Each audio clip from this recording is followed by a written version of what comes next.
Hola, muy buenos días a todos. Inicialmente quiero agradecer al doctor Posadas por la invitación. Es un gusto estar con ustedes ahora pues con esta nueva modalidad y vamos a dar el inicio al módulo sabatino de abordaje de las complicaciones durante el puerperio. Agradezco su atención y quedo atenta a sus comentarios y a sus dudas. Bueno, el tema con el que vamos a comenzar es mortalidad materna con énfasis en hemorragia y sepsis. La muerte materna es un grave problema de política y de salud pública en todos los países, sobre todo en los que se encuentran en desarrollo y en países pobres por múltiples factores como la pobreza extrema, los aspectos geográficos, la falta de educación y la ignorancia. De acuerdo con la Organización Mundial de la Salud, la mortalidad materna está asociada con el fallecimiento de 830 mujeres al día. Y es por esta razón que diferentes instituciones han intentado crear estrategias para disminuir la muerte materna. Inclusive en los objetivos del desarrollo del milenio, en el objetivo número 5 se logra mejorar la salud materna y el objetivo en este caso es disminuir la razón de muerte materna. ¿Cómo la definimos? La muerte materna la define la Organización Mundial de la Salud como la muerte de una mujer durante su embarazo, el parto o dentro de los 42 días después de su terminación por cualquier causa relacionada o agravada por el embarazo, el parto, el puerperio, su manejo, pero que no sea por causas accidentales. Y a la vez, esta la podemos subdividir en muerte materna directa e indirecta. Hablamos de una muerte materna directa cuando es el resultado de una complicación propia del embarazo, del trabajo del parto o del puerperio, de intervenciones u omisiones médicas o quirúrgicas, de tratamientos incorrectos o de una cadena de acontecimientos originada en cualquiera de las circunstancias que hemos mencionado. Y una muerte materna indirecta es la que se asocia al embarazo en una paciente con problemas de salud preexistentes o de recién aparición. Y vemos cómo la razón de muerte materna desde el 2011 había disminuido. Sin embargo, sorprendentemente en este año hemos visto un aumento del 31.2%, teniendo una razón de muerte materna actual de 45.2 muertes por cada 100.000 nacidos vivos, algo pues realmente que nos debe alarmar y llamar la atención. ¿Por qué? Porque el impacto y la magnitud que tiene este problema en nuestro país es que es una tragedia pues realmente evitable que afecta a la vida de jóvenes con gran expectativa de vida, debido a que se ha visto que hasta el 95% de la mortalidad materna podría ser evitada con el conocimiento, la tecnología y los insumos adecuados para cada región. Además, es una de las experiencias más traumáticas que puede sufrir una familia. Afecta seriamente el bienestar, la supervivencia y el desarrollo de todos los hijos y pues genera una pérdida de productividad económica, una disminución de ingresos, carencias afectivas y de protección.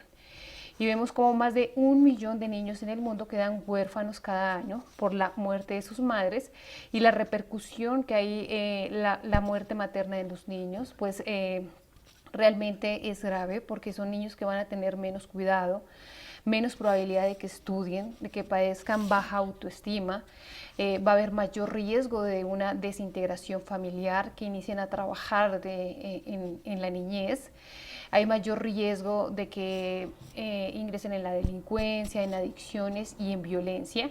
Y además se ha visto que los niños menores de 2 años tienen menos posibilidades de sobrevivir. En cuanto a las causas de muerte materna, como ya sabemos desde hace varias décadas, pues siguen siendo las mismas.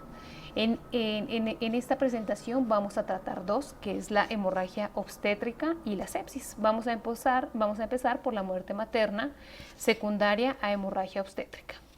Y vemos cómo se estima que en todo el mundo alrededor del 11% de las mujeres que dan a luz un nacido vivo sufren hemorragia posparto severa. Realmente estos resultados nos sugieren que para impactar en la mortalidad y en la morbilidad materna causada por hemorragia obstétrica debemos concentrar nuestros esfuerzos en la hemorragia materna del tercer trimestre, porque es en especial en el parto y en el periparto donde se han visto que la hemorragia es más grave y que requiere mayor atención y cuidados más especializados.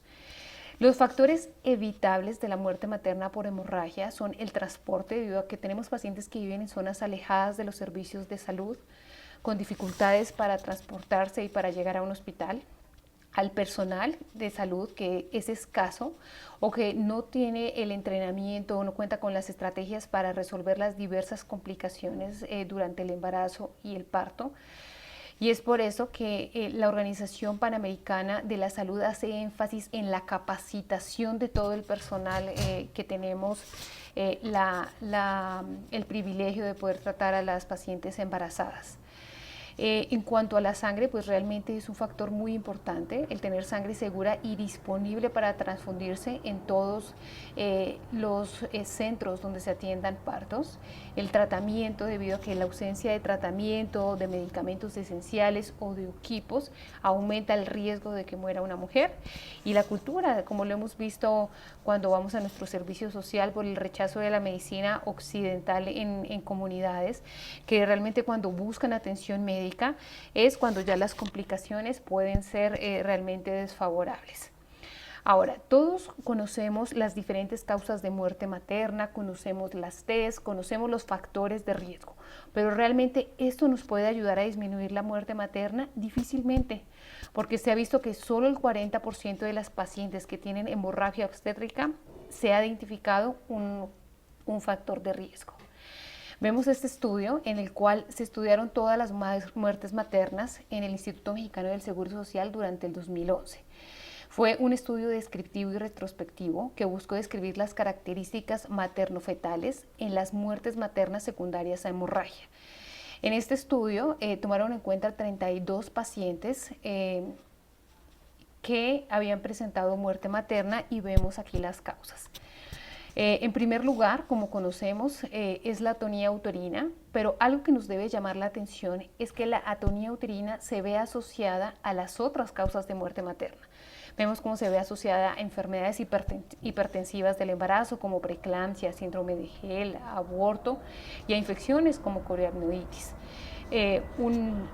Otra de las causas, pues agretismo placentario por placenta previa, en general por alteraciones de la inserción placentaria, desprendimiento de placenta, que también se vio asociado a coriamnionitis, inclusive desgarros del canal de parto, aquí donde vemos el trauma. Y algo muy interesante es que también se vio una muerte materna secundaria a una hemostasia inadecuada en una salpingoclasia bilateral.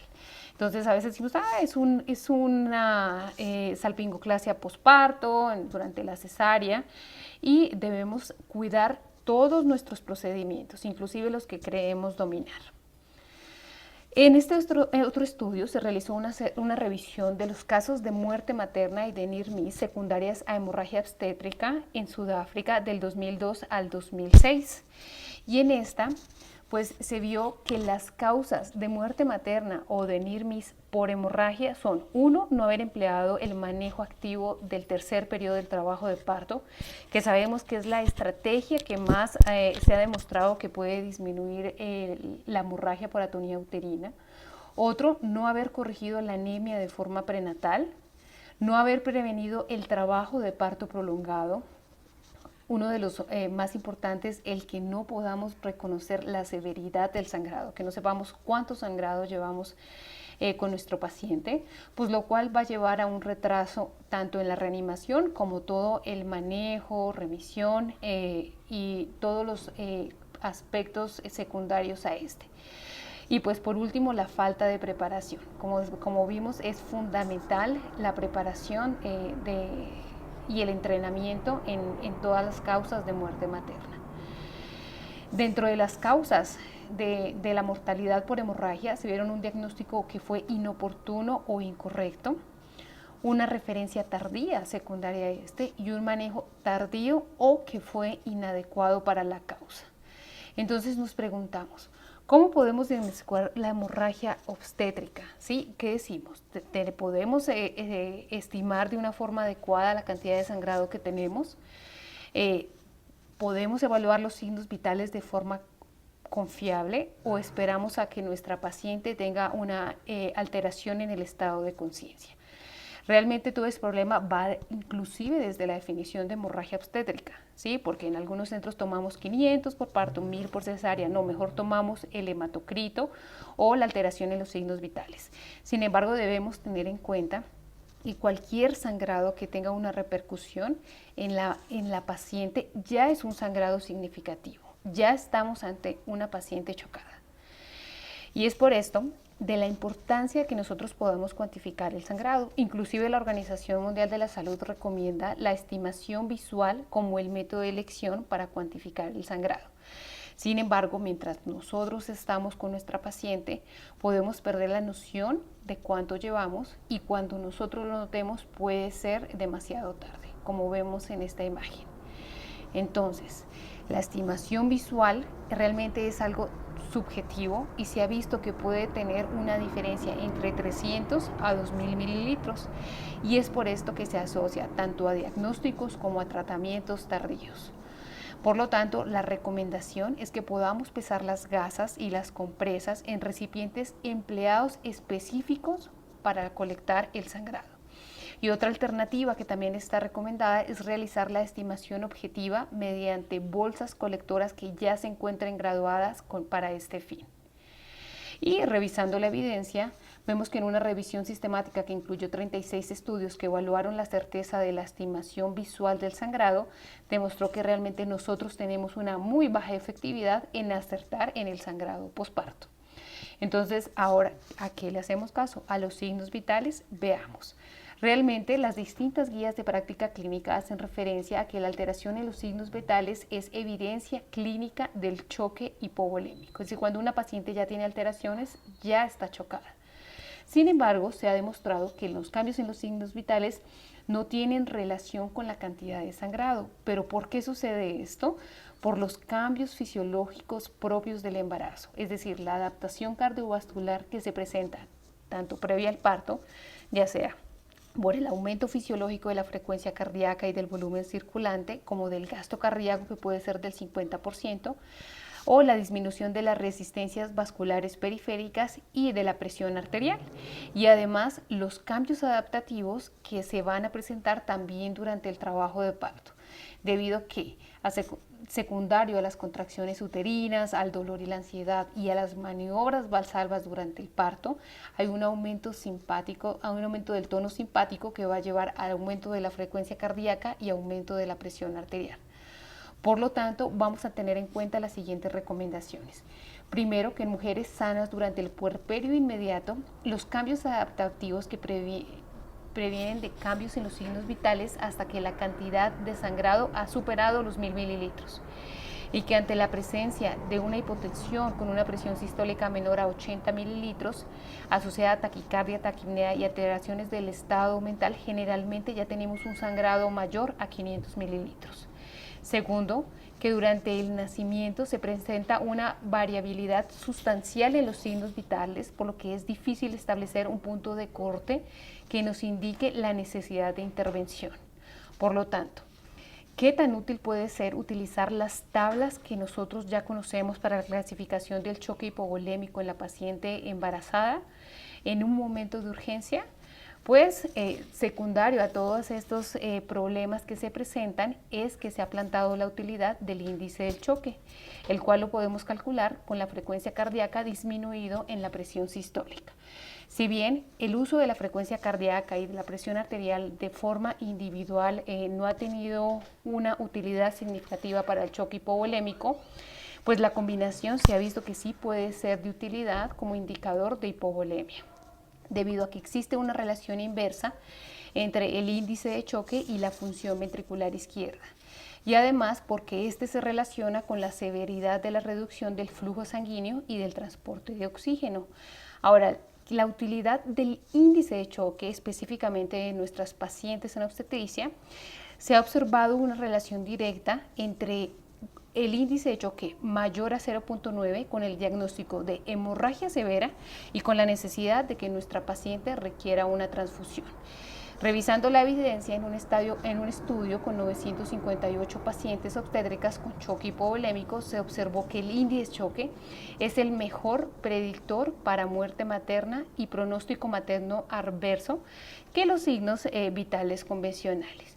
Y por esto, las estrategias en especial para disminuir la mortalidad materna por hemorragia obstétrica son el control prenatal con énfasis en embarazo de alto riesgo, la atención de parto en centros que cuenten tanto con los insumos, con el equipo humano, que podamos tener un equipo multidisciplinario para poder afrontar todas estas complicaciones, el manejo activo del tercer periodo del trabajo de parto, la disminución en el índice de cesáreas debido a todas las complicaciones que éstas traen, el fortalecimiento de la competencia clínico-quirúrgica de los médicos ginecobstetras, tanto los que se encuentran en formación como los que ya estamos elaborando, la identificación de la hemorragia obstétrica de modo oportuno que pueda generar acciones rápidas y concretas y el uso del índice de choque como marcador útil para identificar la necesidad de acciones inmediatas.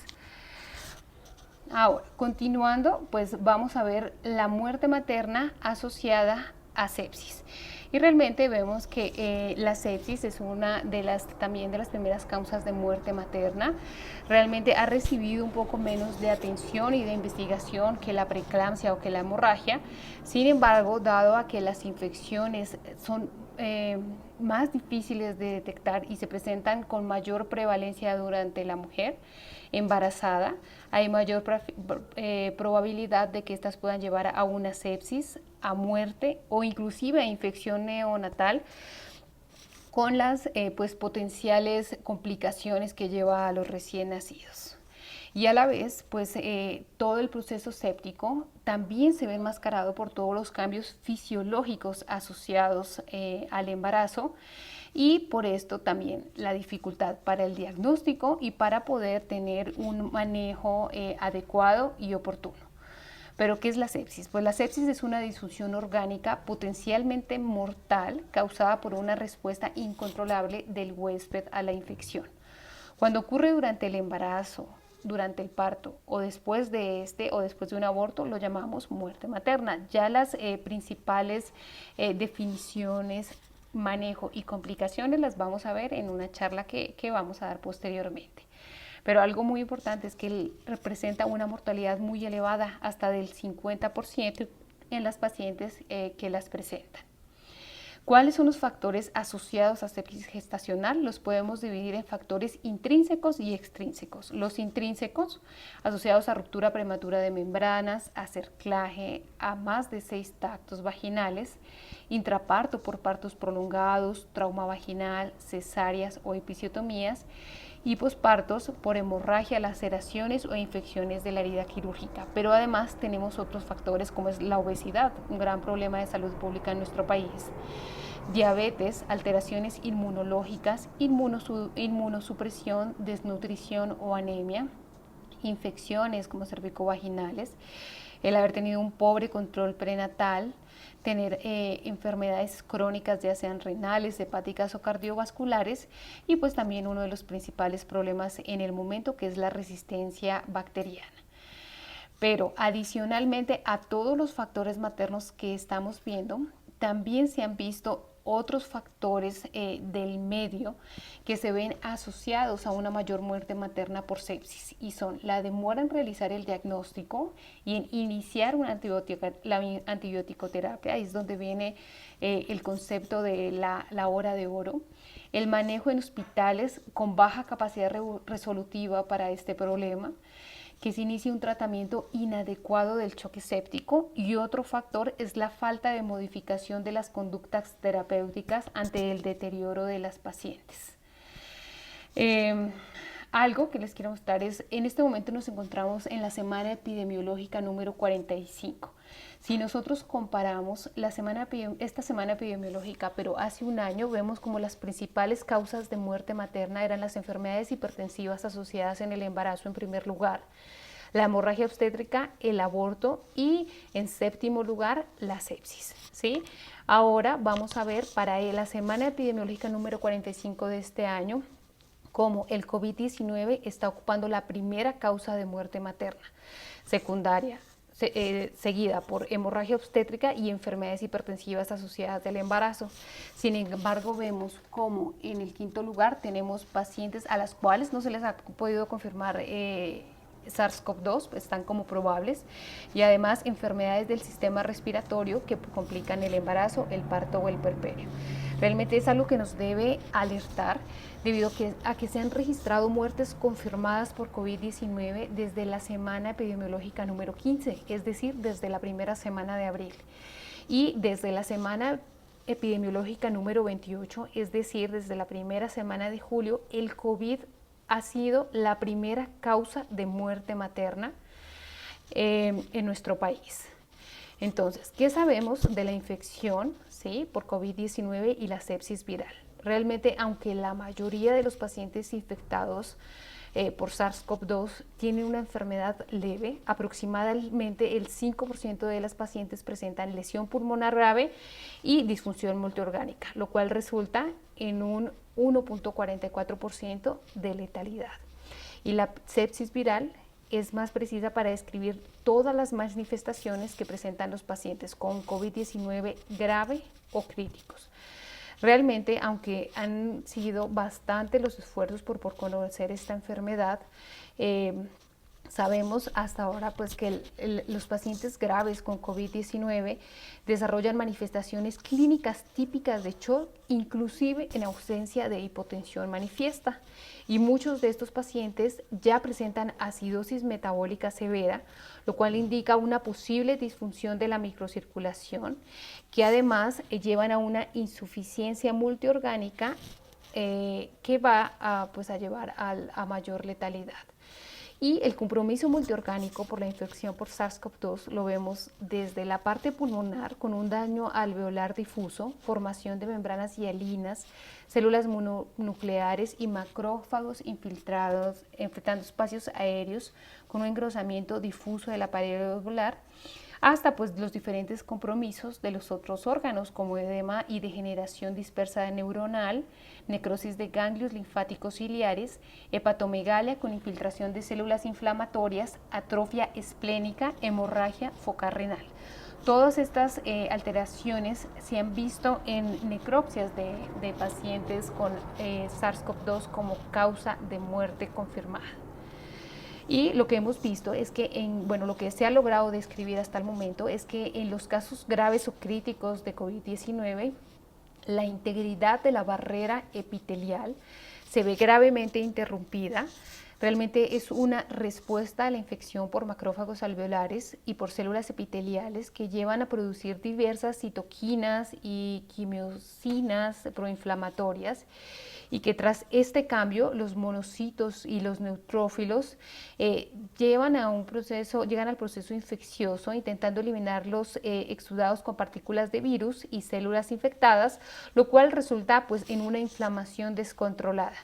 Y en este proceso, debido a una reducción tanto de la función como del número de linfocitos, la respuesta inmune adaptativa pues no puede iniciarse de una forma efectiva, y es por esto que la infección por SARS-CoV-2 pues no se controla, conduce a una mayor infiltración de macrófagos y al mayor empeoramiento de la lesión pulmonar.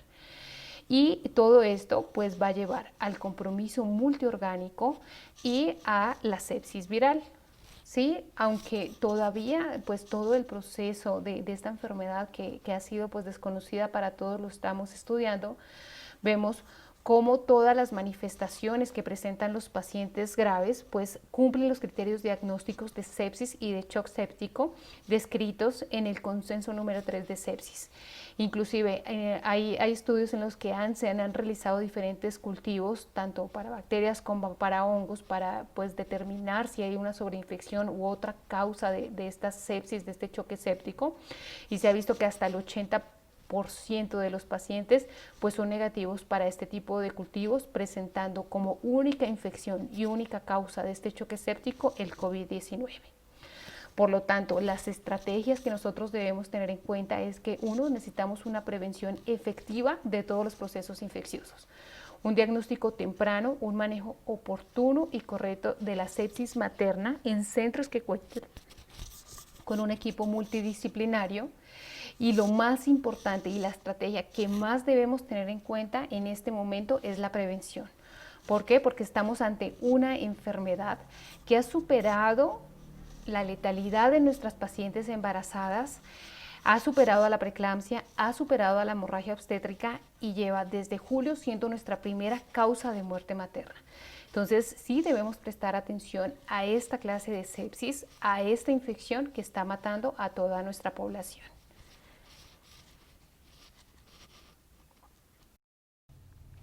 Bueno, y como conclusiones, vemos que la muerte materna ha aumentado significativamente en nuestro país, por lo tanto debemos aumentar el cuidado de nuestras pacientes, implementar las estrategias de las que hemos hablado y no olvidar que el COVID-19 es la primera causa de muerte materna y que necesitamos continuar con el cuidado de nuestras pacientes, insistir en la prevención y en evitar la infección. Agradezco a todos su atención. Gracias.